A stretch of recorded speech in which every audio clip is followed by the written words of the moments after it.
இஷாரா சிவந்திக்கு ஊடகங்கள் கொடுக்கும் முக்கியத்துவத்தை பேராதனை பல்கழகத்தின் சமூகவியல் பீடத்தின் சிரேஷ்ட பேராசிரியர் மயூரா சமரகோன் கடுமையாக விமர்சித்துள்ளார். தனது சமூக ஊடகத்தில் பதிவொன்றையிட்டு இது தொடர்பில் பல விமர்சனங்களை முன்வைத்துள்ள அவர் தனது பதிவில் நேபாளத்தில் கைது செய்யப்பட்ட இஷாரா சிவந்தியின் வருகையை அறிவிக்க முக்கிய லத்திரனியல் ஊடகங்கள் கட்டுநாயக்க விமான நிலையத்திற்கு சரியான நேரத்தில் வந்துவிட்டன. ஒவ்வொரு மணி நேரமும் அறிவிப்பு செய்தது இஷாராவின் வருகைக்காக மக்கள் காத்திருக்கின்றார்கள் என பல செய்திகள் வெளியிடப்பட்டன. அவர் திட்டமிட்ட குற்றச்செயல்களில் ஈடுபட்டவர். இதனால் பாதாள உலக குழுவில் ஈடுபட்டு பிரபலமடைந்து இறந்தாலும் பரவாயில்லை என்ற உணர்வு இளைஞர் யுவதிகள் மனதில் விதைக்கப்படுகின்றது.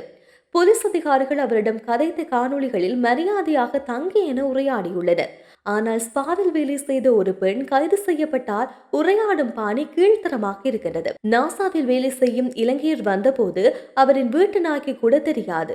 96ஆம் ஆண்டு கிரிக்கெட் உலக கிண்ணத்தை கொண்டு வந்த அர்ஜுனாவுக்கு கூட இவ்வளவு வரவேற்பு கிடைக்கவில்லை.